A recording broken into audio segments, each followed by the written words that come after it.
2 evenings ago, we completed chapter 50 of Canto 10 of the story of Muchukunda. Muchukunda's story is told in relation to Kaliyavana, a king from the Yavana kingdom, came to Mathura to challenge Krishna to fight, because he wanted to know from Narada who's the most powerful king on the planet. But Narada said the Yadu. The Yadus are most powerful. So he went to Mathura with the plan of having combat. However, he came with 3 million soldiers from the north, and Jarasandha was coming from the east, from the Magadha kingdom. So Krishna arranged for Balaram to hold off the armies while he went and situated all the Yadu dynasty clan in Dwarka, and came back and faced Kaliyavana on the battlefield. Kaliyavana began chasing him. Krishna ran into a cave where Muchukunda was. Muchukunda burnt the body of Kaliyavana into a pile of ashes, and then a wonderful exchange between this pure devotee, Krishna's pure devotee, Muchukunda, and Krishna. And that's where chapter 50 ended. Then we're at 51.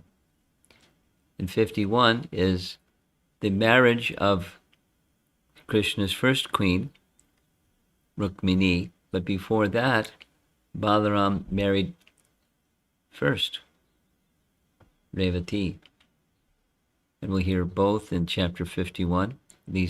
There's 3 chapters in a row. Krishna doesn't marry her in this chapter. But there's a letter, a historic love letter.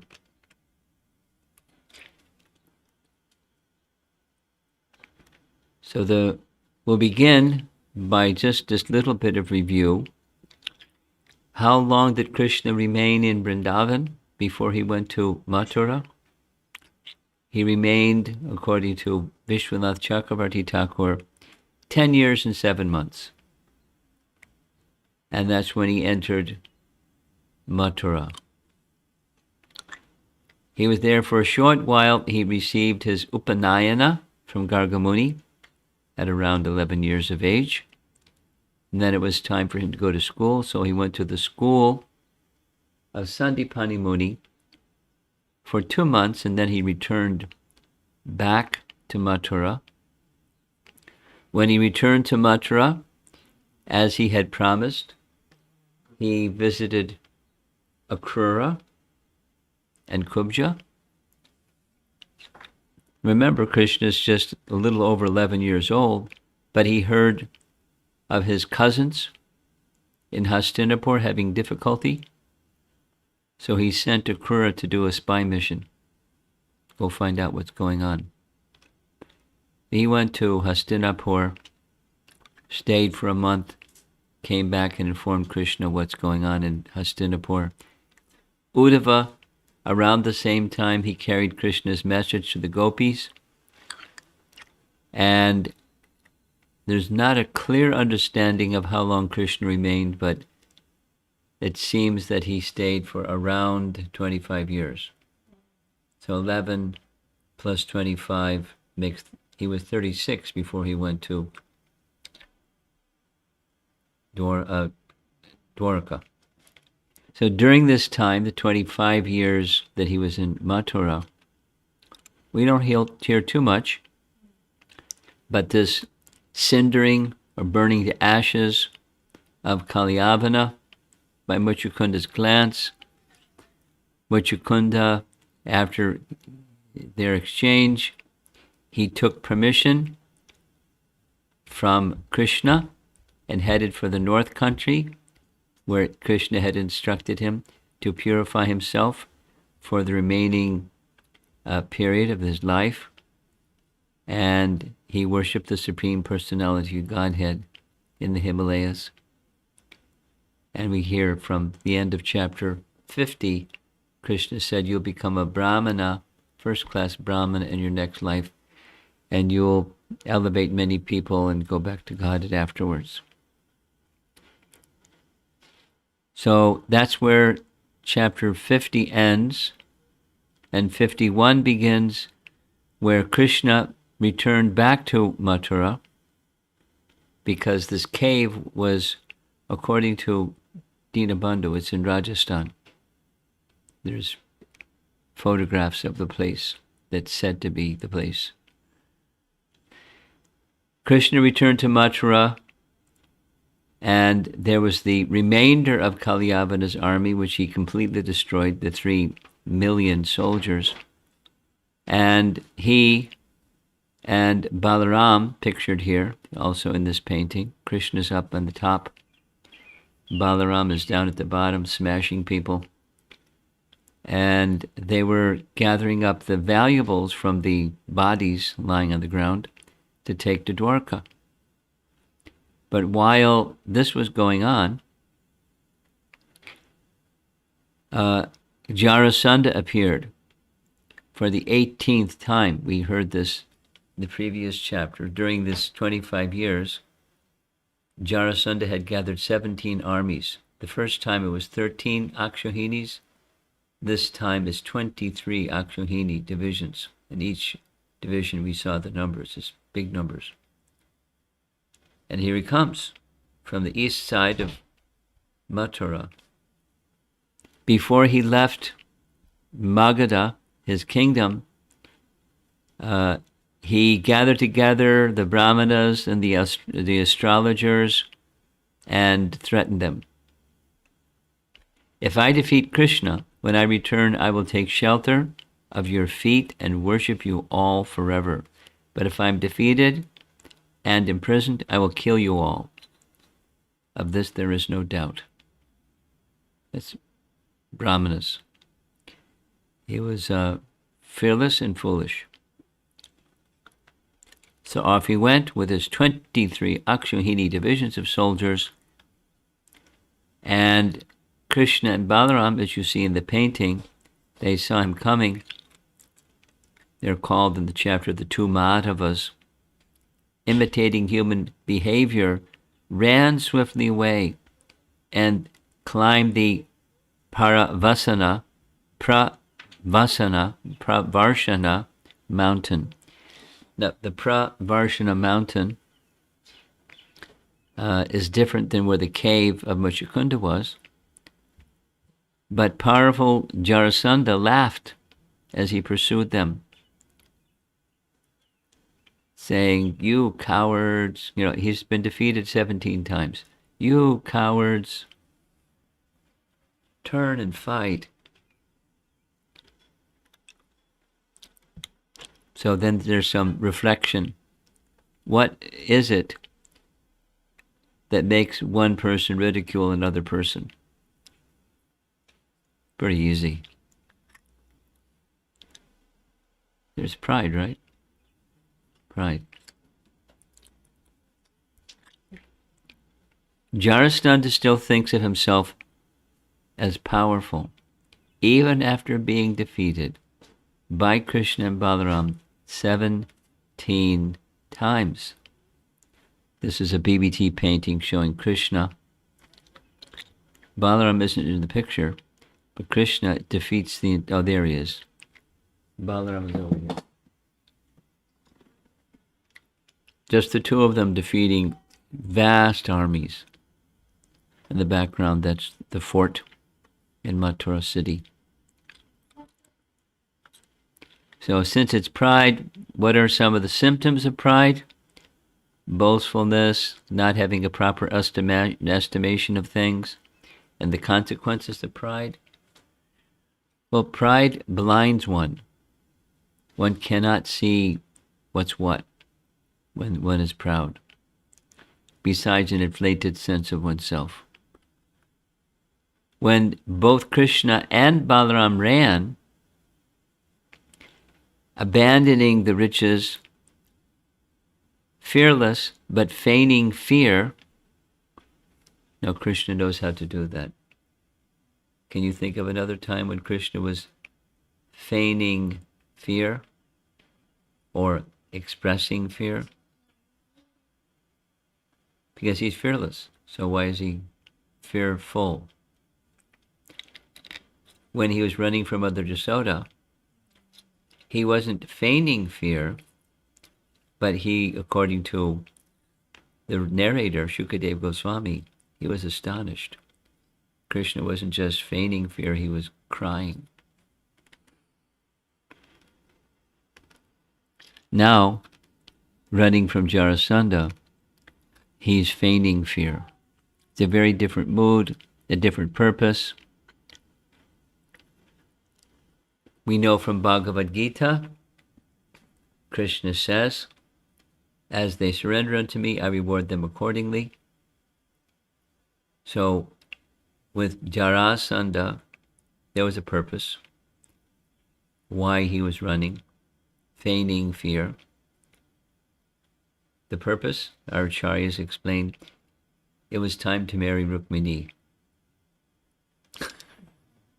And so he had to finish things here so he could go to Dwarka.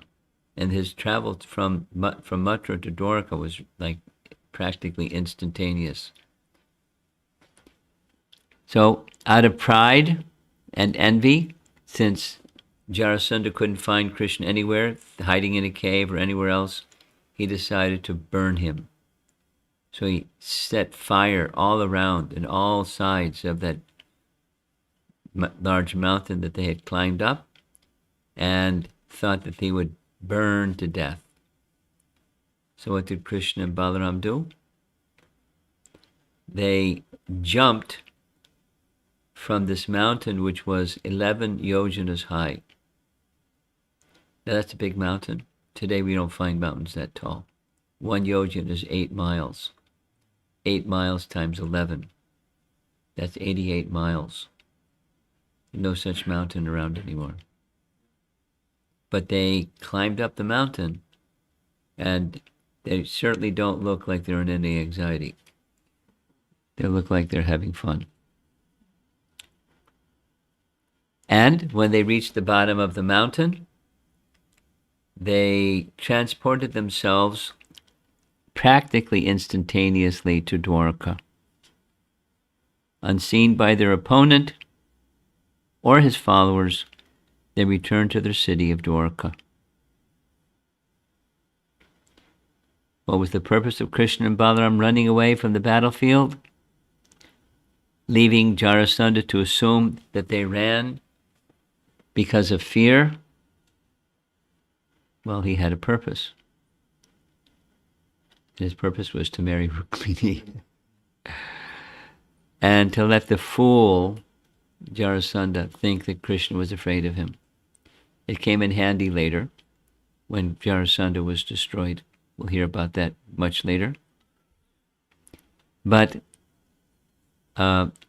what's our higher purpose?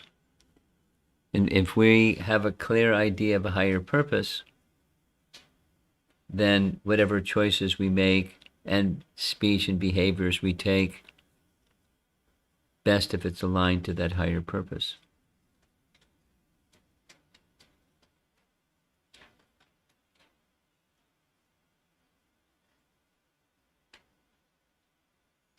The whole bhakti process requires vyavasayatmika buddhi, a very focused, single-minded mission or purpose. That's to reach Krishna, or to serve Krishna, to please Krishna. And then once that's very focused, then decisions become much easier to make. It's not like every decision is a snap. But lots of things are ruled out, both by behavior and speech. So on their way, to Dwarka, there was a short stop. And the short stop is connected with Balaram's marriage to Revati. So here's that same duration of time where Krishna left Mathura. We just saw this chart. But he entered Dwarka at around 36, 37 years of age, because 11 plus 25. And then he remained there for the balance of 125 years. A lot of pastime. You don't hear so much about his pastimes in Mathura. Certainly some in Dwarka, but the majority, the focus in the 10th canto of Bhagavatam goes to Krishna's pastimes in Vrindavan. So let's hear something about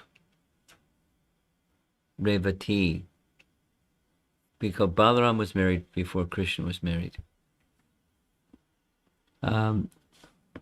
Revati was the daughter of King Kukudmi. He was also known as Raivata because he was the king of the province of Anarta. Province of Anarta is very close to Dwarka. And he was called Raivata because he was the son of Revata. So Revata, Kukudmi, and Revati. As his daughter was growing up, he understood Revati is an exceptional personality. So she should be married to an exceptional man. So he decided, and he had the power to do so, he went to pay a visit to Lord Brahma's abode, requesting, Lord Brahma, can you make a marriage arrangement? Now, do we have Srimad Bhagavatam, Canto 9? I requested it. Oh, he has. Canto 9, Chapter 3. Yes, same.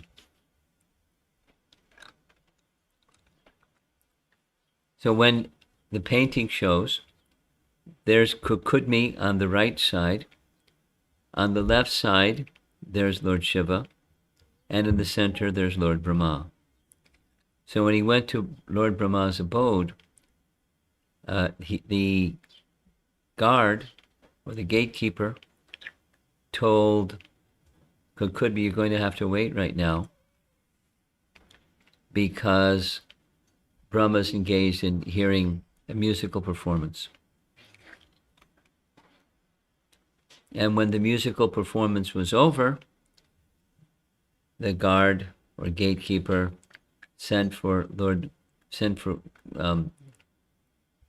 king, Kukudmi, and he came before with his daughter and explained, my daughter is very clearly an exceptional personality, and I request you to suggest a suitable husband for my daughter. So I think I can do it this way. I'll just go off screen and we'll find the proper verse.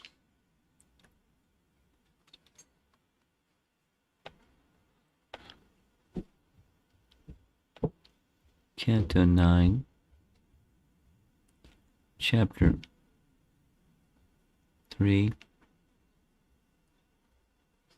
One minute.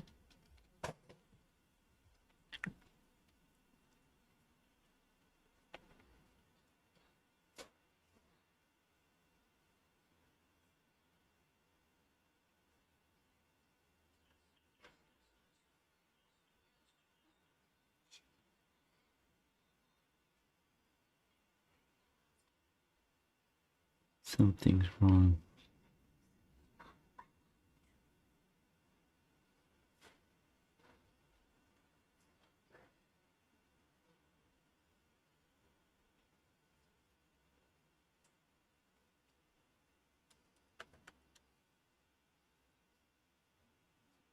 Okay.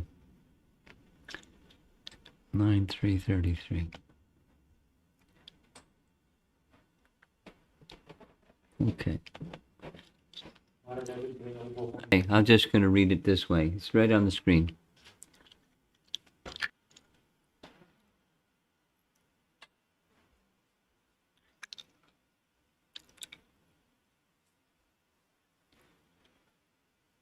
Here's Brahma, who was most powerful, laughed loudly and said to Kukudni, O king, all those whom you may have decided within the core of your heart to accept as your son-in-law have passed away in the course of time.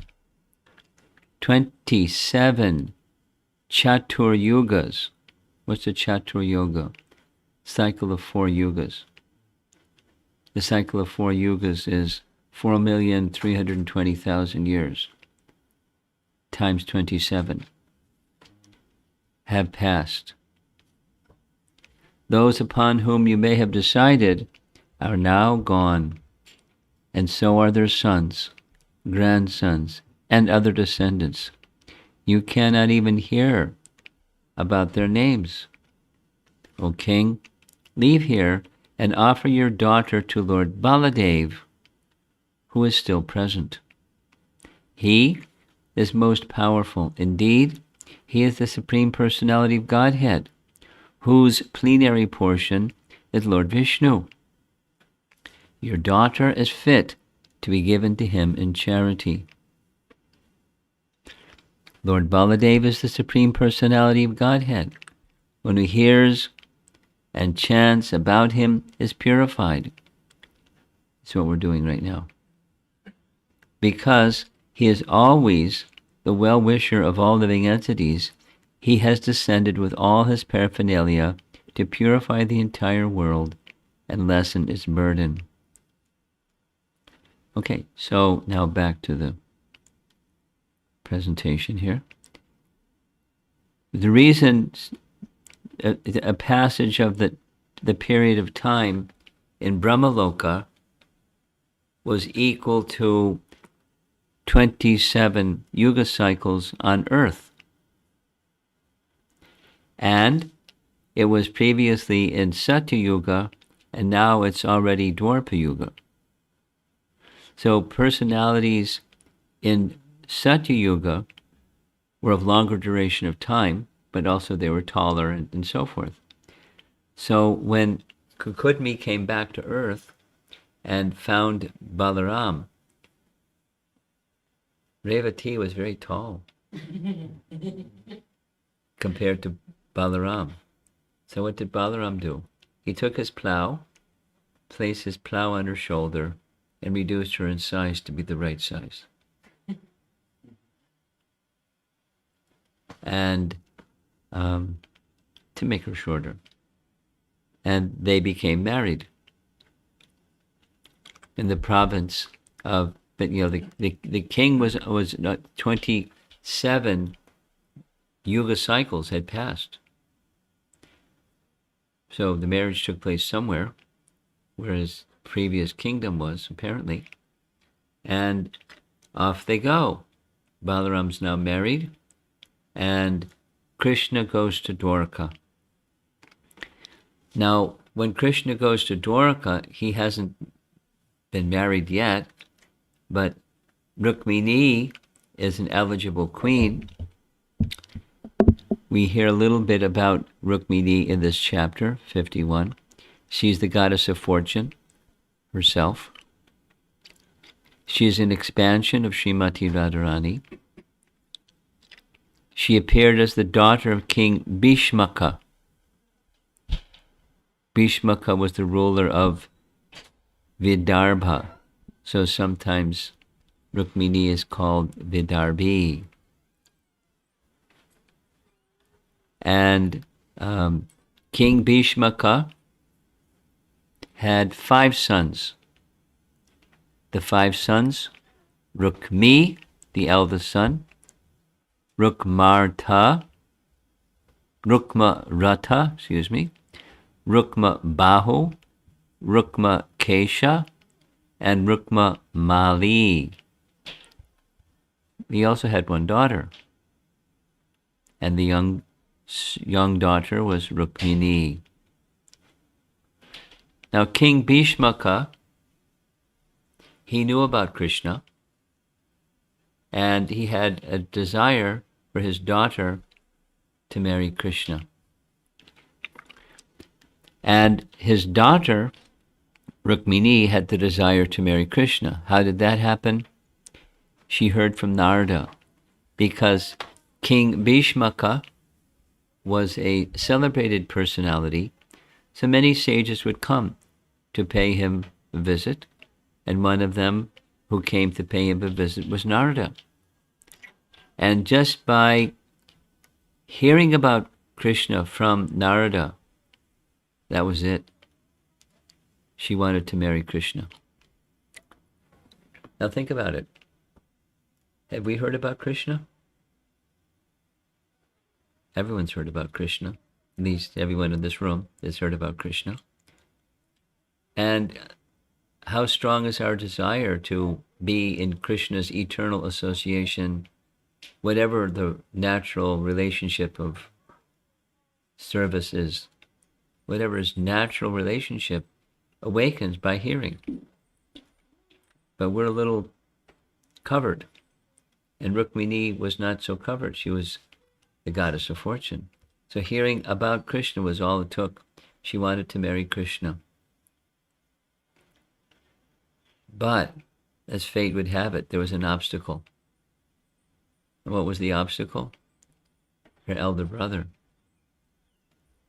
Her elder brother, named Rukmi, had a different idea.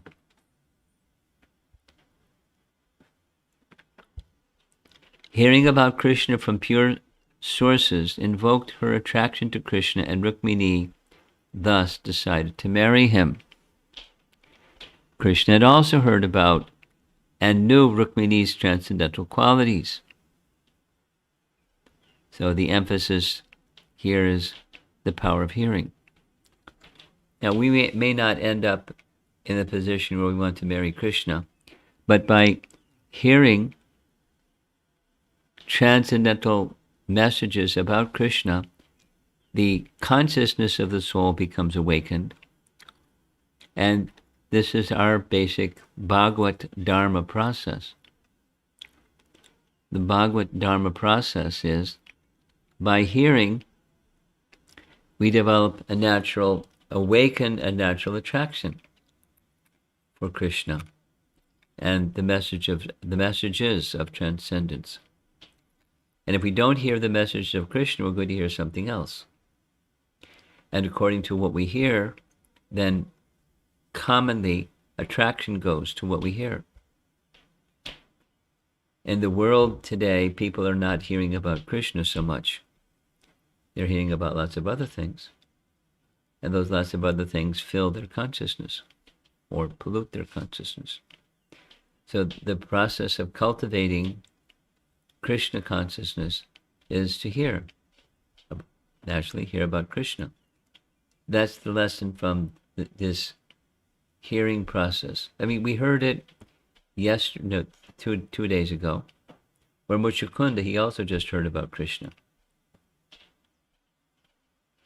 Right, Krishna. Who did Muchukunda hear about Krishna from? Krishna. Who did Muchukunda hear about Krishna from? From whom did he hear about Krishna? Gargamuni.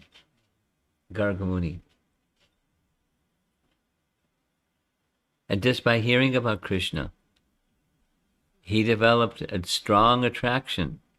He wanted to be in Krishna. He wanted to see Krishna and be in Krishna's service. Just by hearing. So that's the message here. We're hearing, and again and again and again, and hearing again and again, because we're a little covered. But Rukmini wasn't covered like us. So we mentioned something before about your purpose. Understand your purpose. Krishna had a purpose in leaving the battlefield the way that he did. That was to marry Krishna, Rukmini. And there was a series of events that happened, but that's why he left. So what about us? What's our purpose? And how do we align with our higher purpose?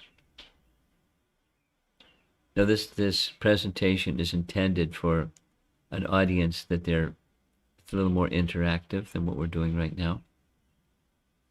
But I'm just going to, as it says, to reflect. I'll just pause and let you think, because it's nice to hear. It's purifying, more than nice. It's purifying just to hear Krishna's pastimes. But in that purified condition, there are lessons. And the lessons, when meditated upon, can help us make spiritual progress.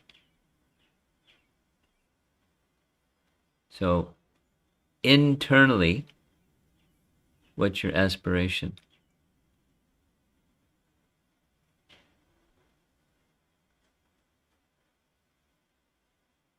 I'll give 2 examples. One example, I had a conversation about 2 hours ago, and somebody had some disagreement with a close friend, and they explained what the nature of that disagreement was, at least from their perspective, and how it ended up. And what they didn't like was the strong feelings they had prior to how the situation ended up. They had some disturbed state. They didn't mind the conclusion.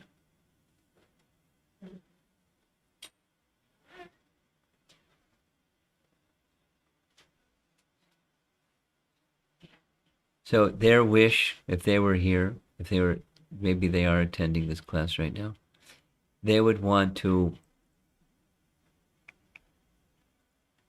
handle themselves better when triggered by some disturbing circumstance. The outcome was fine, but just having to deal with that negative emotion stuff, that was uncomfortable for them. We're leaving the door open for air circulation.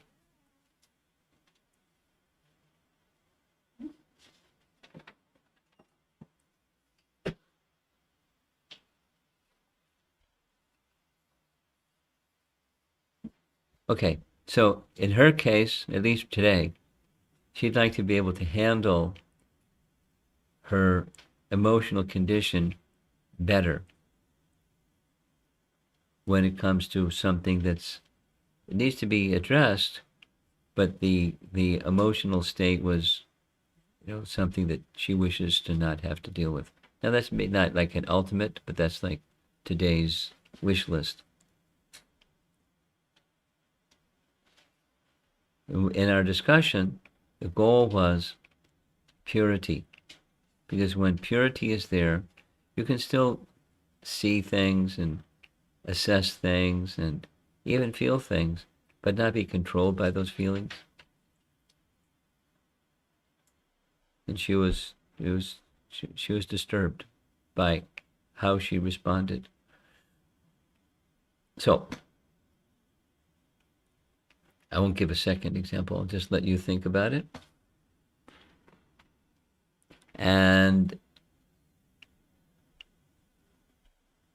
connect it to the prior exercise. Align your hearing with your goal.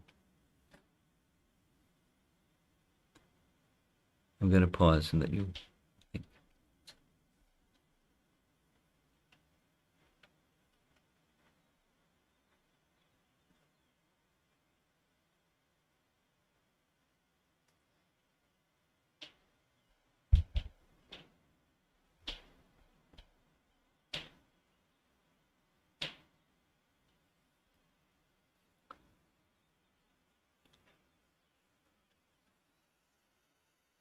Can we be without any kind of goal at all?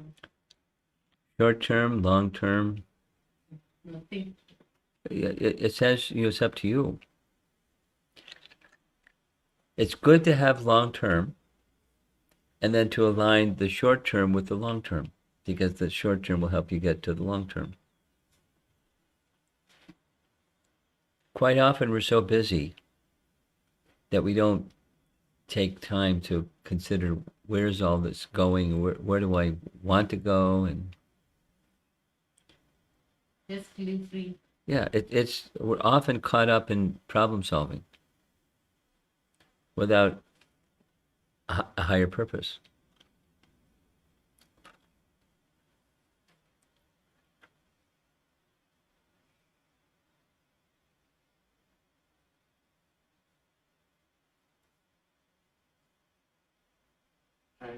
And the mind will not be free. If there's no goal, whatever it sees, it catches it, engages it. Yeah. Yeah. And largely it's problems. And, there can be other things, career goals, education goals, family goals. But this is more, the question is prompting something beyond those temporary things, higher goals. And then align the temporary ones with the higher ones. At least strive in that direction. That's the mission of human life.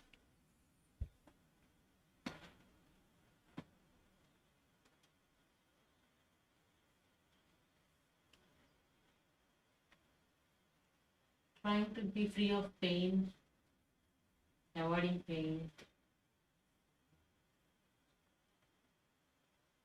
Mm-hmm.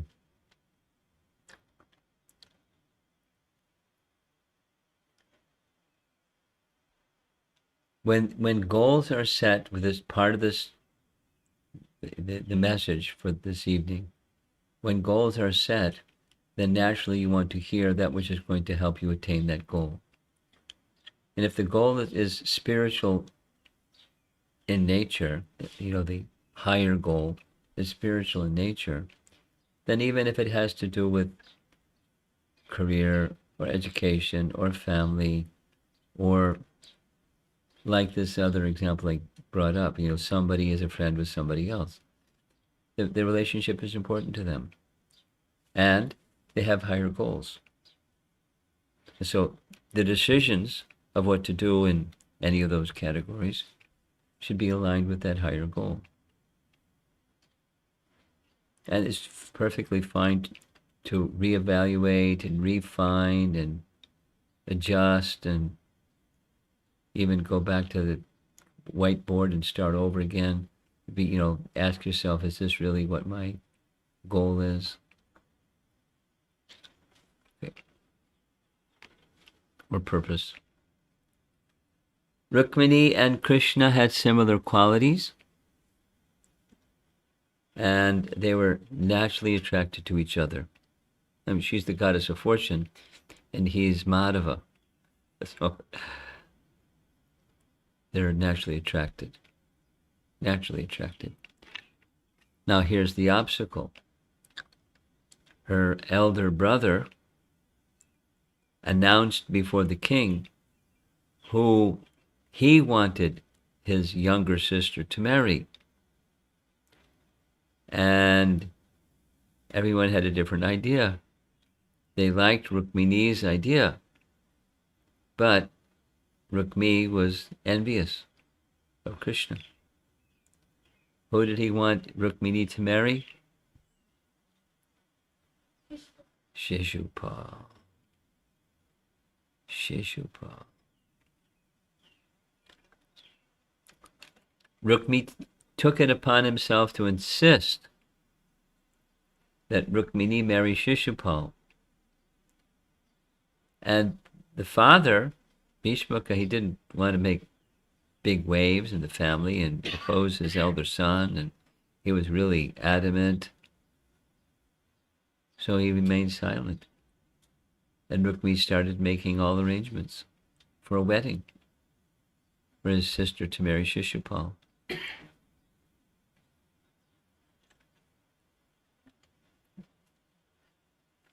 He abused his position as elder brother and acted with impure motives. He acted out of envy, even at the cost of his sister's interest and her life. Dark-eyed Vaidarbhi was aware of this plan, and it deeply upset her. She's a smart lady.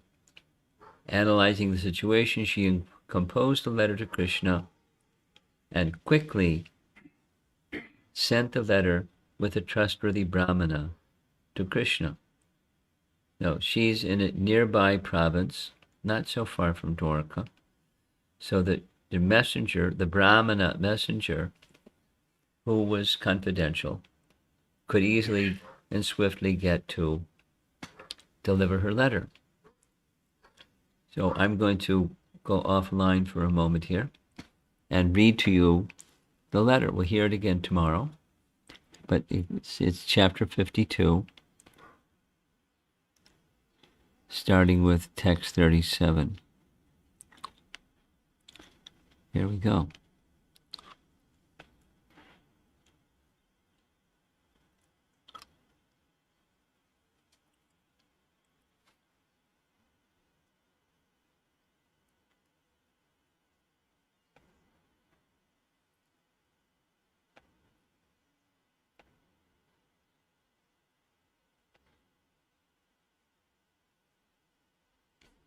Ten,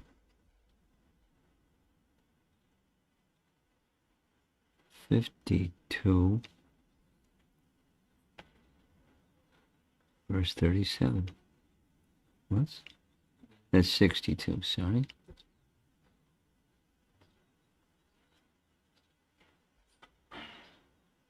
There we go. Shri Rukmini Uvacha.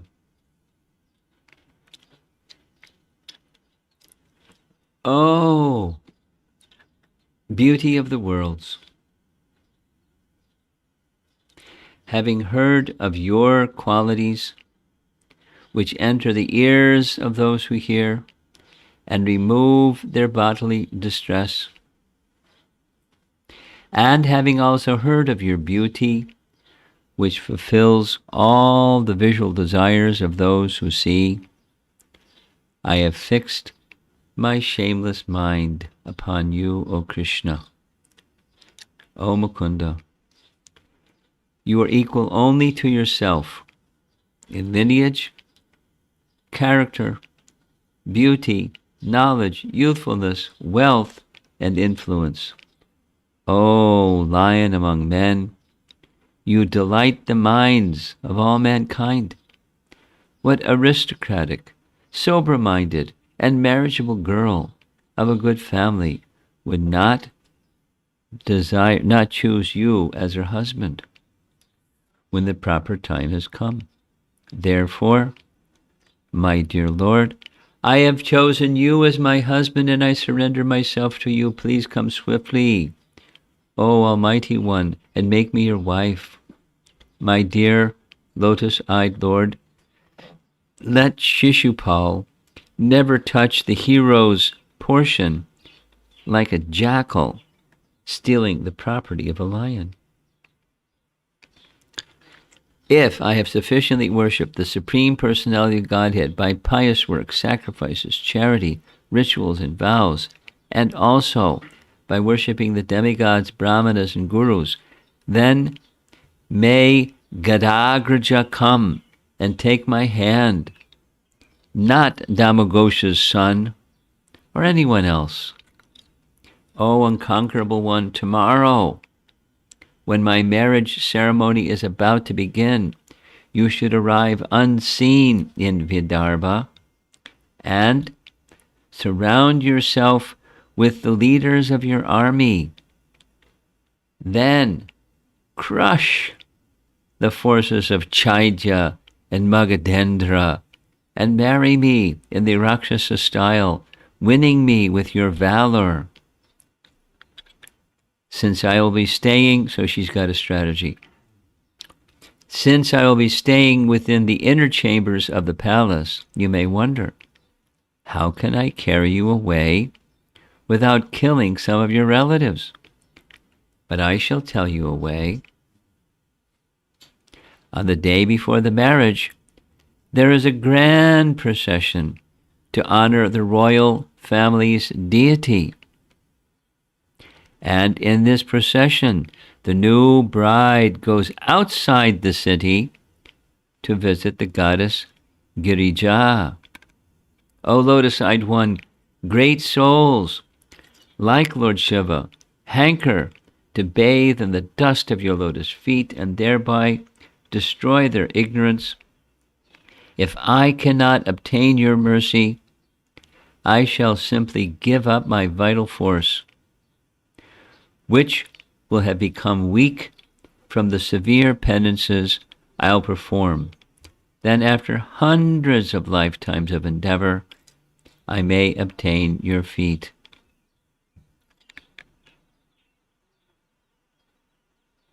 So the messenger, this is the messenger carrying the message to Krishna, and he reaches Krishna. This is the confidential message I brought with me, O Lord of the Yadus. Please consider what must be done in these circumstances and do it at once. Okay, so that's Rukmini's prayers that are found in chapter 52, although we're still in chapter 51.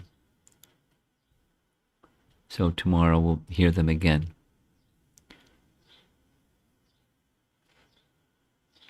So there goes the messenger, parting from Rukmini's quarters, and there's the messenger receiving the nice message from Rukmini. She is offering the messenger some valuables. There's a jewel box seated there along with Rukmini's dear maidservants. After the Brahmana had eaten and rested, Sri Krishna massaged the Brahmana's feet with his own hands and then inquired from him about the purpose of his arrival.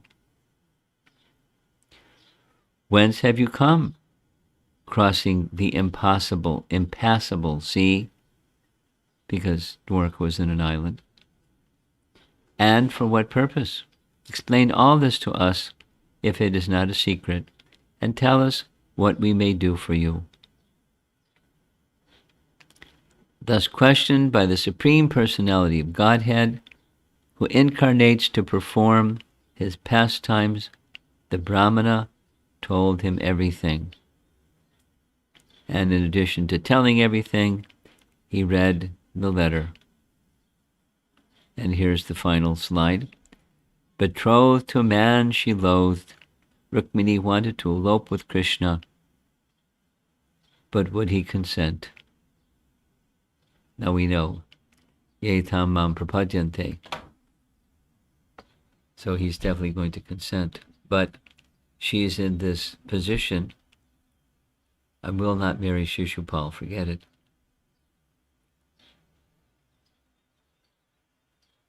But what an awkward position for the younger sister of Rukmini, who is very strong and envious of Krishna. Poor Rukmini. She's completely depending upon Krishna, which is a nice position to be in. Maybe uncomfortable. She looks a little stressed out here, but ready to do what she needs to do to have Krishna as her husband. And what the basis of it was simply hearing about him. And from hearing about him, she gave herself completely to Krishna. In opposition, her father wanted what she wanted. The others wanted what she wanted. But her very strong elder brother was opposed.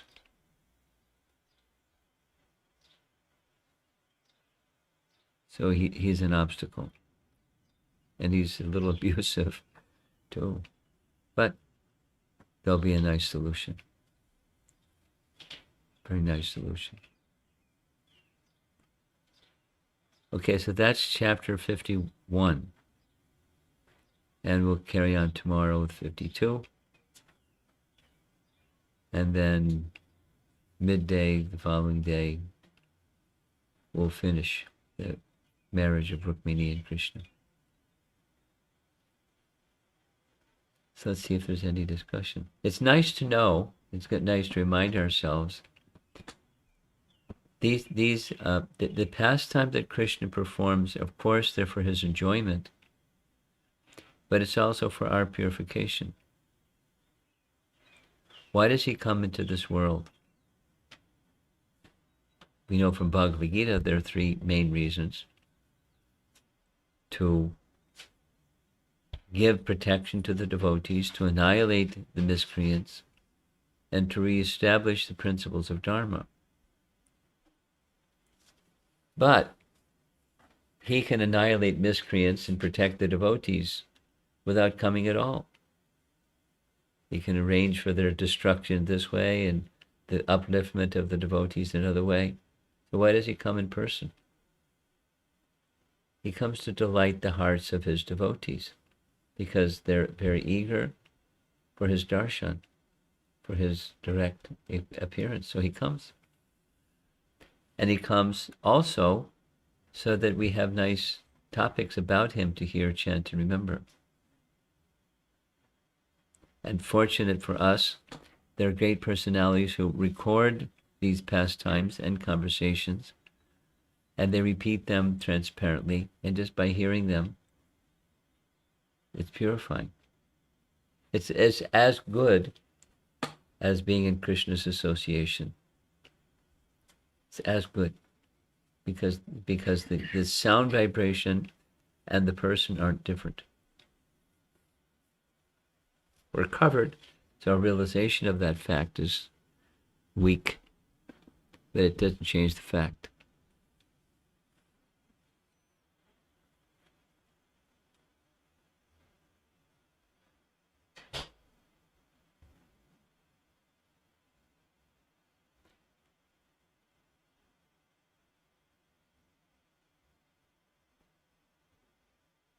One more sharing.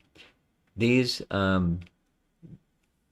presentations on the chapters of Canto 10 came about because the devotees, there's an arrangement for me to have discussion on Srimad Bhagavatam with the devotees in China every other week, because there's, complications with the Chinese government, etc. So they have to be very careful.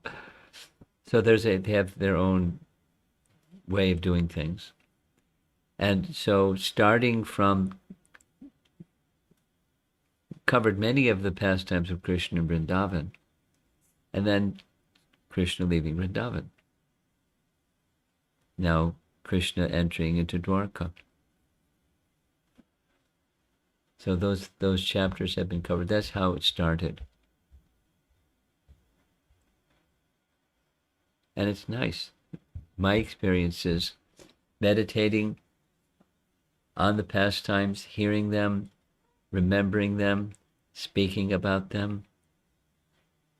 Just as the message in this chapter says, by sound, consciousness is drawn to the subject matter. Naturally. As with something material, so even more so with something spiritual. So it's good to hear, and to hear again and again.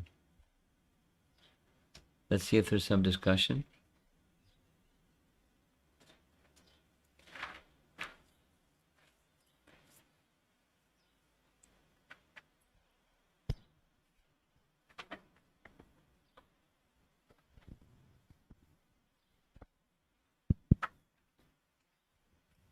Hare Krishna Guru Maharaj. You mentioned that Rukmini became attracted to Krishna through hearing, and that for us the result is not quite the same because we're more covered, and she was the goddess of fortune. Yes. So another difference I notice is that Krishna was actually there while she was alive, like he was living in a different city. And I feel that also helps with surrendering, or like really offering your heart, because he was actually there to respond to the letter, if that makes sense. I follow what you're saying. Yeah, so how can we have that same enthusiasm or faith when he's not, this is not his time to perform pastimes on this planet currently? Prabhupada addresses that. I've heard Prabhupada address that a number of times. The question that he addresses is different but similar. Arjuna had the opportunity to hear directly from Krishna, and we're not going to have the opportunity to hear directly from Krishna. So, woe is me, I'm not going to get the same benefit of hearing someone recite Bhagavad Gita as Arjuna did by hearing Krishna speak Bhagavad Gita. Kind of, woe is me. Or how will I achieve that standard that Arjuna achieved? Because I won't have that same physical presence of Krishna speaking, etc. In different ways, that question has been raised, and Prabhupada addressed firmly, saying it's not like that, because the speaking about Krishna and Krishna speaking are the same from the absolute platform. Then he would say, well, I'll give this detail. You've probably heard me say this before. One class in Mayapur, Prabhupada brought this doubt and responded to the doubt by saying, when the spiritual master says, surrender unto Krishna, it's the same as Krishna saying, surrender unto me. The speaking is the same. Then he said it again. When Krishna says, surrender unto me, and the spiritual master says, surrender unto Krishna, their speaking is the same. And he said it again, 3 times. And he didn't get much further than that. He went into a trance. You know what that meant? As he was speaking, Krishna was speaking. And his consciousness was absorbed in the fact that Krishna was speaking, although he was speaking. And he went into a trance. I mean, I recall very clearly the facial muscles slackened, and his body started to sway like a pole in the wind or something. Because normally he would sit very straight, but he didn't slouch, but his body started moving like this, and his eyes were closed, and he was in trance. So the devotees didn't know what to do. One devotee stood up after some time, very gently played mridanga and sang Hare Krishna. And he got about 1.5 way through singing the mantra. Prabhupada opened his eyes, looked around the room, got up from the Vyasasana and went upstairs to his quarters. Class was over. Now you didn't experience that. I experienced it. And experiencing it to confirm what you're saying or support what you're saying, experiencing that was very powerful. In fact, as Prabhupada was speaking, it was Krishna speaking. And what his realization and internal experience was, one can conjecture, but we can't know, that he was with Krishna. He said it 3 times, and it was Krishna speaking. So, yes and no. Yes, it's easier. Just like, for example,